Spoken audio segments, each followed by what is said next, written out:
আজকে আরবি মাসের কোন মাস জানেন কেউ? আরবি মাস আল্লাহ কেউ বলতে পারছে? আর কেউ বলতে পারবেন? রবিউল আউয়াল কোন মাস?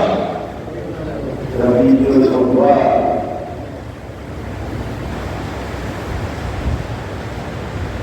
আল্লাহ, এই মাসে এমন এক মহামানবের জন্ম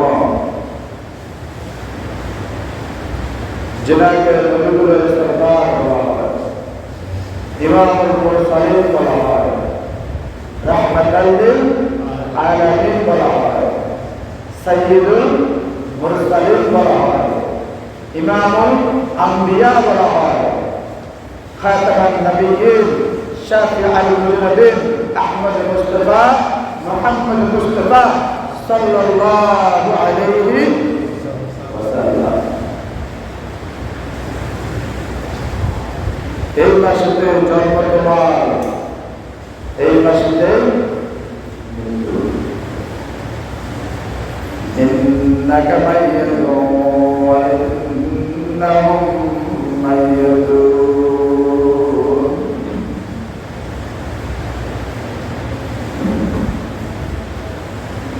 আমাদের মধ্যে একটা প্রাসঙ্গিক বিষয় বলে তারপরে আমরা আমাদের বিষয়বস্তু করতে চলে যাব।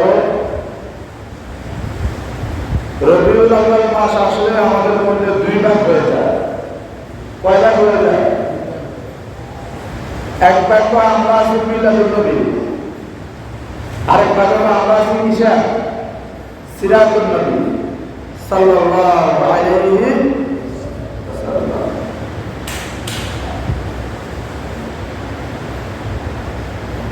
আশ্চর্যজনক কোনো সত্য, আপনারা নেগেটিভলি নিলেও সত্য, পজিটিভলি নিলেও কি সত্য। একটা মানুষের যদি জন্মই না হয়,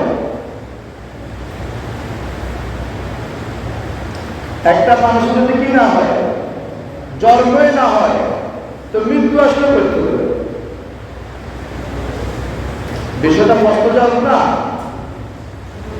আমার নবী, আপনার নবী, প্রাণের নবী মুহাম্মদ রাসূলুল্লাহ সাল্লাল্লাহু আলাইহি ওয়াসাল্লামের জন্মসালের যে বিষয়গুলো আছে, নবুয়তের পূর্বের যে সময়গুলো আছে, সেই সময়গুলোকে মিলাদুন নবী হিসেবে পালন করা হয়, আর সিরাতুন নবী পালন করা হয়। নবী মুহাম্মদ রাসূলুল্লাহ সাল্লাল্লাহু আলাইহি ওয়াসাল্লামের নবুয়তের পরের যে সময়টা আছে, সেগুলোকে আপনারা সিরাতুন নবী বলেন।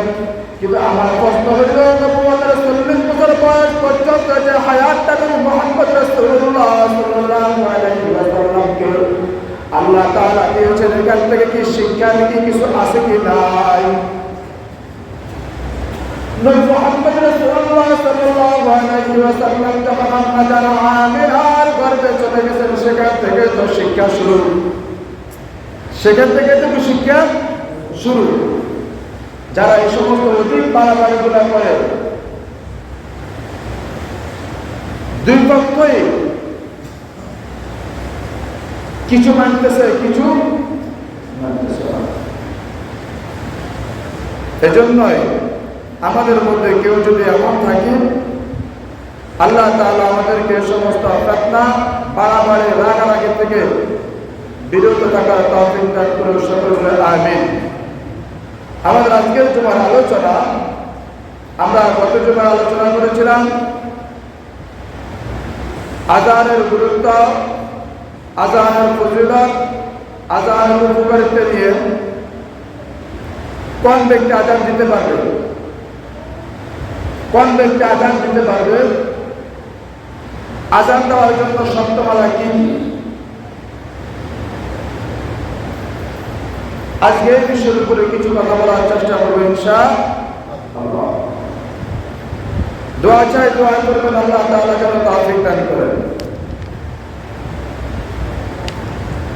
আমরা গত জুমায় আলোচনা করেছিলাম